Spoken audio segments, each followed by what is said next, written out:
Okay, तो अब summary का पार्ट 2 देख लिया जाए। This is summary class of chapter 3। Summary will be done in 2 parts, क्योंकि थोड़ी एग्जॉस्टिव है। बहुत से कंसेप्ट्स हैं जिनको समझना है और क्वेश्चंस के ज़रिए हम इनको समझ रहे हैं। तो समरी को हम 2 भाग में रख रहे हैं, so that we will be covering most of the concepts. कुछ कंसेप्ट्स हम ओल्ड एनसीईआरटी से भी ले रहे हैं। तो let us start summary part 2। Pair of linear equations in 2 variables, making complicated equations, linear equation and disguise. ये old NCERT में है कि कुछ इक्वेशंस ऐसी होती हैं जो देखने में फर्स्ट हैंड आपको फर्स्ट लुक में लीनियर नहीं होती हैं, लेकिन एक सूटेबल चॉइस और चेंज ऑफ वेरिएबल से उनको हम स्मार्टली क्लेवरली लीनियर इक्वेशंस में रिड्यूस कर सकते हैं और लीनियर इक्वेशंस को सॉल्व करना हमने सीखा है। तो बहुत से कॉम्प्लिकेटेड क्वेश्चंस जो अपेरेंटली लीनियर नहीं होते हैं उनको हम लीनियर में तब्दील करके उन्हें हल कर सकते हैं। तो पहले देख लें कि सिंपल इक्वेशन से कॉम्प्लिकेटेड इक्वेशंस बनती कैसे हैं, फिर रिवर्स इंजीनियरिंग करके उनको सॉल्व करना सीख लेंगे। Late us see the genesis of difficult questions, जो कि इस चैनल में एक अंडरलाइंग मोटिव रहता है हमेशा कि आपको ऑर्गेनिकली चीज़ों की जेनेसिस भी समझाई जाए। हमने सॉल्व किया है x plus y minus 7 is equal to 0 और 2x minus y plus 1 is equal to 0। Experimentally will see how we can complicate these equations and make harder problems. इसका सोल्यूशन हमने देखा है 2 and 5 आता है। अब हम करेंगे change of variables. Change of variables, x की जगह रखेंगे 1/a और y की जगह रखेंगे 1/b और थोड़ी सी अलजेब्रा करके देखेंगे क्या प्राप्त होता है। जैसे ही आपने x की जगह 1/a रखा तो पहली इक्वेशन कन्वर्ट होकर हो जाएगी। जैसे x प्लस वाई माइनस 7 है तो लेफ्ट हैंड साइड पे हो जाएगा 1/a प्लस 1/b माइनस 7। इस स्टेप को गौर से देखें, ध्यान से देखें। फिर जब आप फ्रैक्शंस को क्लियर करोगे, दोनों साइड में a इंटू बी से मल्टीप्लाई करोगे तो आपको इक्वेशन मिलेगी a plus b minus 7ab is equal to 0, which is not a linear equation due to term 7ab of degree 2। Term a b में 2 वेरिएबल हैं और जब 2 वेरिएबल मल्टीप्लाई होते हैं तो इक्वेशन की डिग्री 2 हो जाती है। In that case it can not be called a linear equation. So this is a second order equation which we have obtained from a linear equation by suitable change of variables, putting x equal to 1/a और y is equal to 1/b। तो ये equation हमने प्राप्त की। अब देखते हैं दूसरी इक्वेशन का क्या बदला हुआ रूप नज़र आता है इसी चेंज ऑफ वेरिएबल से। अगर x equal to 1/a और y is equal to 1/b रखेंगे तो 2x माइनस वाई प्लस 1 बदल के हो जाएगा 2/a minus 1/b plus 1 is equal to 0। Again fractions clear करेंगे, जब दोनों साइड आप a इंटू बी से मल्टीप्लाई करेंगे तो हो जाएगा b minus 2a plus ab is equal to 0, which again is not a linear equation due to presence of term a into b. Linear equation में ध्यान दें, कभी भी वेरिएबल्स मल्टीप्लाई नहीं होते हैं, वो ऐड या सब्ट्रैक्ट ही हो रहे होते हैं। The moment 2 variables are multiplied the equation becomes a 2 degree equation. तो आपको अब जो 2 इक्वेशन प्राप्त हुई हैं, येलो हाईलाइटेड हैं, वो लीनियर इक्वेशंस कतई नहीं है। और ये अगर क्वेश्चन दिया जाएगा तो आप थोड़े से कंफ्यूज हो जाएंगे कि इसको सॉल्व कैसे करें। ये तो आपको सॉल्व करना सिखाया नहीं गया है। क्वेश्चन आएगा solve the system of equations a plus b minus 7ab is equal to 0 and b minus 2a plus 7 plus ab is equal to 0। यहाँ से क्वेश्चन की शुरुआत होगी और हम इसको सॉल्व करने के लिए करेंगे रिवर्स इंजीनियरिंग।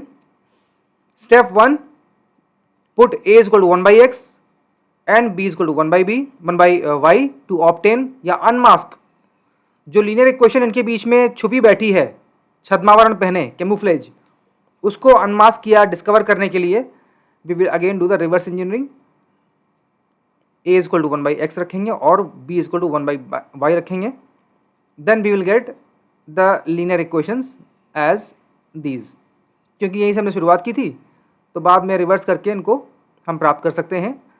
और ये ordinary linear equations in 2 variable हैं, पेयर ऑफ लीनियर इक्वेशन, जिसे हम आसानी से सॉल्व कर सकते हैं। सॉल्व करके हमने देखा है solution is equal to x equal to 2 and y equal to 5। लेकिन ध्यान दें, ये जो प्रश्न दिया है इसमें हमको a और b की वैल्यू निकालनी है। x और y तो हमारे इंटरमीडिएट एक वेरिएबल्स हैं जो हमने अपनी सहूलियत के लिए इक्वेशंस को कन्वर्ट करने के लिए वेरिएबल्स इंट्रोड्यूस किए हैं। अभी हमारा सवाल पूरा नहीं हुआ है क्योंकि हमने केवल x और y की वैल्यू निकाली है और प्रश्न में पूछा है ए और बी की value.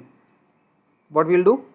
Step 2, solving for given variables. जो हमें गिवन वेरिएबल्स थे ए और बी थे, जब x2 हो गया तो a इक्वल टू 1/x है, हमने माना ही है a इक्वल टू 1/x, ये हमारा चेंज ऑफ वेरिएबल्स था। जब x2 है और a 1/x है तो a हो जाएगा 1/2। सिमिलरली y5 है तो b हो जाएगा 1/y, b is equal to 1/5। तो 1/2 and 1/5 is actual solution of these red equations. इनका सोल्यूशन है a is equal to 1/5 and b is equal to 1/7। ध्यान दें, ये लीनियर इक्वेशंस नहीं है, लेकिन आपने क्लेवरली लीनियर इक्वेशंस के कंसेप्ट यूज करके, चेंज ऑफ वेरिएबल इंट्रोड्यूस करके इन्हें सॉल्व किया। ये है एप्लीकेशन। इस प्रकार जो डिफ़िकल्ट क्वेश्चंस होते हैं वो कई बार सिंपल क्वेश्चंस में रिड्यूस हो सकते हैं, कन्वर्ट हो सकते हैं। इस प्रोसेस को, इस जेनेसिस को आपको समझना है, it will be useful. Again step 3 verification होगा। हमें देखना भी है कि जो हमारी ए और बी की वैल्यूज़ आई हैं क्या वो गिवन इक्वेशंस को सेटिस्फाई करती हैं। a plus b minus 7 AB की वैल्यू जब निकालेंगे और थोड़ी सी फ्रैक्शन वाली अरिथमेटिक करेंगे तो आपको 0 प्राप्त होगा, अगर आप a की जगह 1/2 रखते हैं और b की जगह 1/5। और इसी प्रकार आप दूसरी इक्वेशन से भी देख सकते हैं कि values a equal to 1/2 and b equal to 1/5 satisfy these given red equations which are not linear equations but it can be reduced into linear equations by suitable change of variable। इस process को देखें, समझें और कई बार अभ्यास करें। ये old NCERT में था। आपकी किताब में समरी में एक लाइन लिखी है, लास्ट लाइन जो है, there are several situations which can be mathematically represented by two equations that are not linear to start with, that are not linear to start with, जो हमने अभी देखा, but we alter them so that they are reduced to a pair of linear equations. ये old NCERT में content था, तो अभी summary में एक लाइन डाली हुई है। इसी के स्पिरिट में ओल्ड एनसीईआरटी का क्वेश्चन फिर से किया जाए। सवाल है, solve the following pair of equation by reducing them to a pair of linear equations. अब ये जो इक्वेशंस दी हैं 5/x-1 plus 1/y-2 is equal to 2 and 6/x-1 minus 3/y-2 is equal to 1, ये क्लियरली लीनियर इक्वेशंस नहीं है। इसमें variable नीचे आ रहा है, डिनोमिनेटर में आ रहा है, तो ये सेकेंड डिग्री की इक्वेशंस हैं, तो सीधे ही इनको आप सॉल्व नहीं कर पाएंगे। लेकिन by suitable choice of variables and change of variables we can reduce them to linear equation and then we will solve them. देखते हैं, मेकिंग सब्स्टिट्यूशंस और चेंज ऑफ वेरिएबल्स। x-1 की जगह रखा 1/a और y-1 की जगह रखा 1/y-2 की जगह रखा 1/b। ऐसा करने से ये इक्वेशंस बहुत आसानी से इन दो लीनियर इक्वेशंस में कन्वर्ट हो जाएंगी। 5a plus b is equal to 2 and 6a minus 3b is equal to 1, which can be easily solve for a is equal to 1/3 and b is equal to 1/3। लेकिन अभी हमारा काम पूरा नहीं हुआ है, क्योंकि हमने भी a और b की वैल्यू सॉल्व की हैं। हमें जो प्रश्न दिया है वो x और y के टर्म्स में है, तो हमको x और y की वैल्यू निकालनी होगी।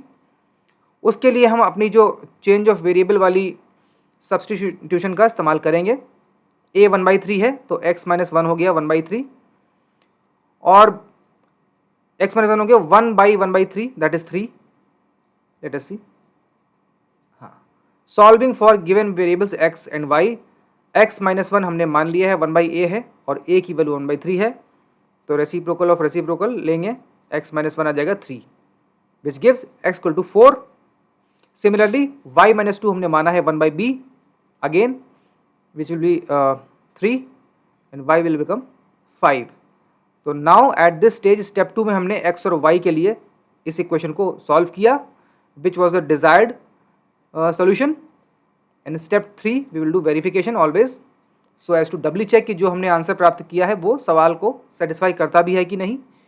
क्योंकि ये सहूलियत अवेलेबल है इक्वेशंस वाले चैप्टर में, तो इसका हमें इस्तेमाल करना चाहिए। गिवन इक्वेशन की लेफ्ट हैंड साइड में अगर आप x और y की वैल्यू रखेंगे तो वो सेटिस्फाई कर रहा है, दूसरी इक्वेशन में भी सेटिस्फाई हो रहा है। इस प्रकार हमने जाना कि वेरिफिकेशन स्टेप में हमने देखा कि हमने जो सॉल्यूशन प्राप्त किया है वो करेक्ट है। एक और क्वेश्चन है साइंस और फिजिक्स वाला, इसको देख लें। इसको भी हम लोग अपेरेंटली नॉन लीनियर इक्वेशंस को लीनियर में कन्वर्ट करके सॉल्व करेंगे। साइंस वाली क्वेश्चंस इस तरह बहुत आते हैं। एक बोट है जो एक नदी में ट्रैवल कर रही है, एक बार अपस्ट्रीम और एक बार डाउन स्ट्रीम। अपस्ट्रीम डायरेक्शन में वो धारा के विरुद्ध बहती है और डाउन स्ट्रीम में it flows along the current. Naturally जब वो अपस्ट्रीम सेल करेगी तो वो नदी के बहाव का रेजिस्टेंस फील करेगी और उसकी स्पीड कुछ कम रहेगी, और जब वो बोट नदी के बहाव के साथ सेल करेगी तो उसको धारा के बहाव का, उस स्पीड का बेनिफिट मिलेगा, तो वहाँ पे स्पीड्स ऐड हो जाती हैं। ये एक सिंपल साइंस का लॉजिक है, जो भी कह लें आप इसको। Let us assume speed of boat in still water be x and speed of stream is y, units are in kilometre per hour. हर बार हम यूनिट नहीं लिखते हैं, न्यूमेरिकली ही सॉल्व करेंगे, और ये इम्प्लाइड है कि प्रश्न में जो यूनिट्स दी हैं वही रहती हैं। लेट अस अज्यूम कि स्टिल रिवर में जो बोट की नेचुरल इनहेरेंट स्पीड है वो x है और स्पीड ऑफ स्ट्रीम y है। Now let us see what is upstream and what is downstream motion of boat. Upstream motion is against the flow, boat feels resistance of stream. Effective speed is difference of speeds. Difference of speed में ये हम मान के चलेंगे कि boat की speed नदी की स्पीड से ज़्यादा है, that is why it is able to sail through, और यहाँ पे डिफरेंस हो जाएगा बोट की स्पीड माइनस स्ट्रीम की स्पीड, रिवर की स्पीड। डाउन स्ट्रीम में अलॉन्ग द फ्लो मोशन होता है, तो boat gets benefit of streams flow, so effective speed becomes sum of speeds of boat and that of stream. ये हुआ upstream and downstream flows के बारे में थोड़ी सी conceptual clarity. Now let us formulate the equations. Case 1 में दिया है कि it goes 30 kilometre upstream in some t hours and goes 44 kilometer downstream in some t prime hours, और total of t and t prime is 10। Total travel time जो round trip है वो 10 घंटे में पूरी करती है। उस राउंड ट्रिप में वो 30 किलोमीटर अपस्ट्रीम जाती है कुछ समय में, और 44 किलोमीटर डाउनस्ट्रीम आती है कुछ टी प्राइम आवर्स में। हमने टी और टी प्राइम माने हैं, सवाल में दिए नहीं हैं, ये इंटरमीडिएट वेरिएबल्स हैं जो अभी नज़र नहीं आएंगे, बस हमने उस इक्वेशन फ्रेम करने के लिए इनको इंट्रोड्यूस किया है। टोटल ट्रैवल टाइम जो है, जो उसका बोट का अपस्ट्रीम प्लस डाउनस्ट्रीम में ट्रैवल टाइम है वो 10 दिया है, 10 घंटे। तो let us see what is time. Upstream case में speed is equal to distance by time, speed हो जाएगी x माइनस वाई। ये क्लियर होना बहुत ज़रूरी है कि अपस्ट्रीम में इफेक्टिव स्पीड जो होती है वो होती है x minus y, that is speed of boat minus speed of stream या रिवर। डिस्टेंस है 30, टाइम हमने t मान लिया है, तो यहाँ से t निकल के आ गया 30 upon x minus y. Clear है, समय बराबर दूरी बटे चाल, वही बात है। डाउन स्ट्रीम में उसकी स्पीड x प्लस वाई हो जाएगी और 44 किलोमीटर डिस्टेंस है, तो समय बराबर दूरी बटे चाल की फॉर्मूला से t प्राइम आ जाएगा 44 by x plus y. We have found values of t and t prime. और क्वेश्चन में दिया है कि टोटल ट्रेवल टाइम 10 घंटे लगा है राउंड ट्रिप में, तो t प्लस टी प्राइम हो गया 10, और t की वैल्यू है 30 बाई एक्स माइनस वाई, और t प्राइम की वैल्यू है 44 by x plus y. So we will get t plus t prime, value रखने पे मिलेगा हमको 30 upon x minus y plus 44 upon x plus y is equal to 10। Clearly this is not a linear equation, you will सी।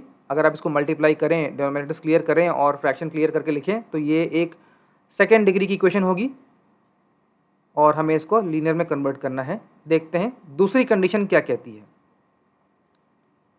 क्योंकि हमको 2 equation चाहिए हैं, pair of linear equation का chapter है। Case 2, it can go 40 kilometre in some T hours and can go 55 kilometre downstream in some T prime hours. Again T आ जाएगा यहाँ पे 40 बाई एक्स माइनस वाई, और यहाँ T prime आ जाएगा 55 बाई एक्स प्लस वाई। समय बराबर दूरी बटा इफेक्टिव स्पीड। इफेक्टिव स्पीड होगी अप स्ट्रीम में एक्स माइनस वाई, क्योंकि स्पीडें घट जाती हैं, और डाउन स्ट्रीम में इफेक्टिव स्पीड हो जाएगी sum of speed of boat as well as speed of stream. तो टी और टी प्राइम यहाँ भी नजर आए, 2 समय हैं, और अगेन यात्रा का पूरा समय 13 घंटे है, यहाँ दिया है total travel time of round trip is 13 hours. तो टी और टी प्राइम को जब जोड़ेंगे तो आना चाहिए 13, वहीं से इक्वेशन बनेगी हमारी 40 by x minus y plus 55 by x plus y is equal to 13। तो हमें ये दो इक्वेशन सॉल्व करनी है जो हमने केस 1 में बनाई थी और केस 2 में बनाई थी।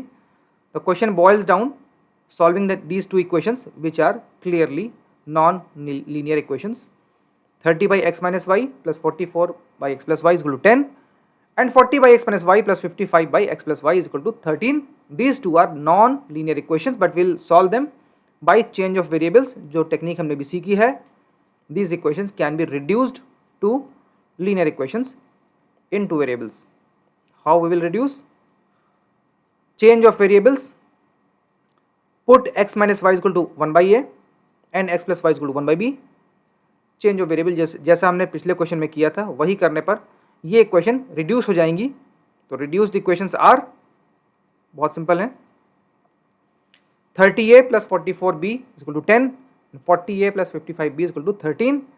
इन्हें आप जब सॉल्व करेंगे तो a और b की वैल्यू आपको मिलेंगी respectively 1/5 and 1/11। The task is not finished yet because we have to solve the values of x and y। A और बी तो हमारे इंटरमीडिएट वेरिएबल्स हैं जिनको हमने इक्वेशन को सरल करने के लिए इंट्रोड्यूस किया था। ए और बी की वैल्यू मिलते ही हमको x प्लस वाई और x माइनस वाई की वैल्यू भी मिल जाएगी। You can see that x minus y will be 5 and x plus y will be 11। x minus y is 5, x plus y is 11। ये simple pair of linear equation in two variable हैं, इनको हम आसानी से solve कर सकते हैं, जिससे हमको मिलेगा x equal to 8 and y equal to 3।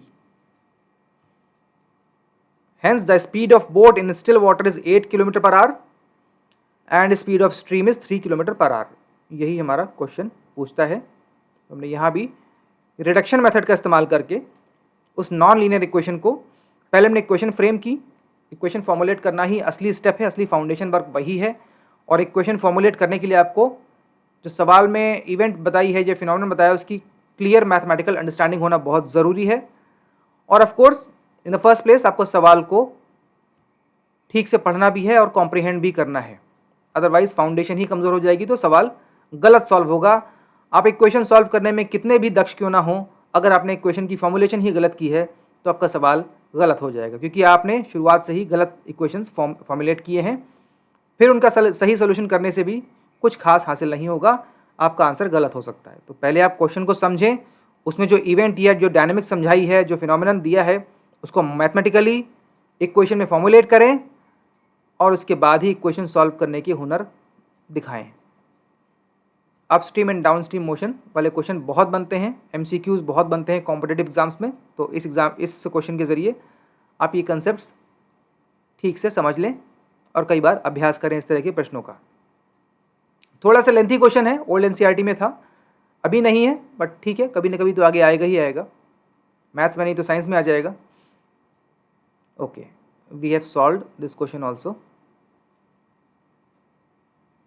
Okay, don't miss the verification step. Of course आपको वेरीफाई भी करना है कि 8 और 3 की जो वैल्यूज़ हैं वो हमारी इन इक्वेशंस को सेटिस्फाई करती भी हैं कि नहीं।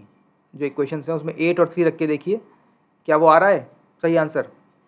Verification is a must do step, I would repeat many times, क्योंकि it takes care of any numerical mistake which you may do in a hurry to arrive at solution. इसके बाद छोटे छोटे मैंने कुछ डू इट योरसेल्फ वाले 3 question हैं, फिर तो ये चैप्टर समापन की ओर है। देखते हैं इन 3 क्वेश्चंस को, ये होमवर्क है, इसे आप करें। हमने सीखा था कि 2 इक्वेशन सॉल्व करने के लिए हम रेशियो टेस्ट करते हैं और पता करते हैं कि उनके सोल्यूशन होंगे या नहीं होंगे। 2 लीनियर इक्वेशंस हैं 2 वेरिएबल्स में, तो इनके सोल्यूशन या तो 0 होंगे या 1 होंगे या इन्फिनिटली मैनी होंगे, 0, 1 या infinity. These are the only 3 choices. It can not have 3 solutions, exactly 3 solutions और exactly 4 solutions। या तो उसके 0 solutions होंगे, that case they will represent a parallel line, parallel lines, pair of parallel lines. या एक unique solution होगा which comes from intersecting lines, and infinitely many solutions they come from coincident lines, yes, संपाती रेखाएं। तो question है, पहला question, do it yourself homework. System of equation दिया है 2x + 3y - 8 = 0 and kx + 3y - 8 = 0 will have a unique solution for all values of k other than dash, fill in the blank।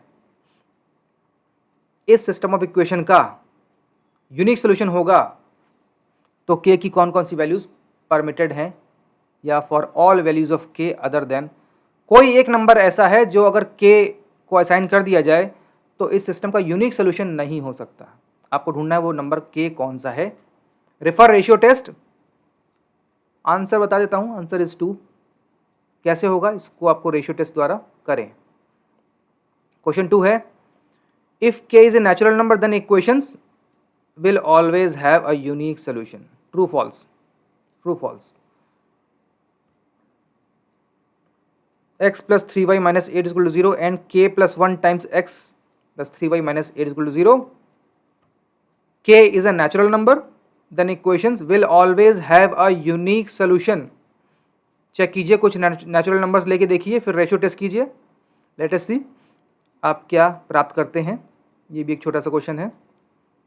Third question, for every non-zero value of k, the line represented by the equation kx + 2y + 1 = 0 will intersect both the axes। अगर k को कोई भी non zero value आप assign कर दें तो जो line बनेगी वो दोनों ही एक्सीज को इंटरसेक्ट करेगी, वो सरल रेखा दोनों ही अक्षों को प्रतिच्छेद करेगी। ये ट्रू फॉल्स है। थोड़ी सी एनालिसिस करके देखें, k की कुछ वैल्यूज लेके देखें, उसको प्लॉट करें और देखें इसका प्रूफ कैसे आप कर पाते हैं। एक्सिस को इंटरसेक्ट करने के लिए एक्सिस की इक्वेशन भी लेके चलें और वही रेशियो एनालिसिस करें। एक्सिस की इक्वेशंस होती हैं x = 0 and y = 0। x axis की इक्वेशन है x = 0 एंड y एक्सिस की इक्वेशन है x की इक्वेशन है y = 0, क्योंकि x एक्सिस पे y 0 होता है और y एक्सिस में चूंकि x 0 होता है इसकी इक्वेशन हो जाएगी x = 0। तो आप रेशियो एनालिसिस अभी करके देख सकते हैं। दिस इज ट्रू फॉल्स, थोड़ा सा एनालिटिकल है। For every non-zero value of k, the line represented by equation kx + 2y + 1 = 0 will intersect both the axes। True false। Okay, ये 3 क्वेश्चन थे। इसके बाद ये चैप्टर समाप्त होता है। समरी थोड़ी सी डिटेल थी क्योंकि ज़रूरी थी और ये चैप्टर आगे बहुत बार रेफर होता चलेगा।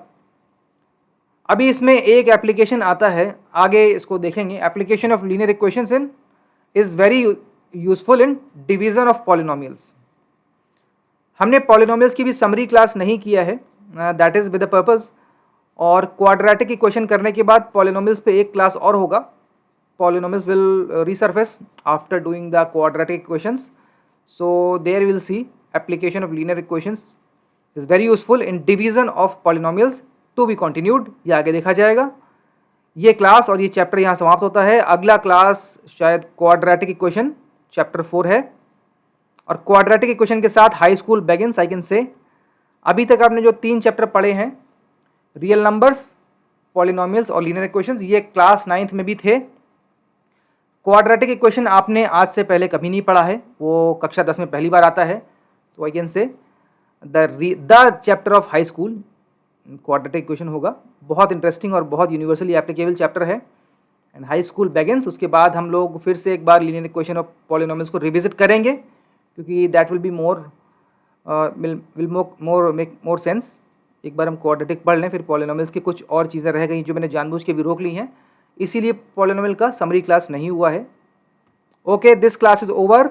Next class will be quadratic equations.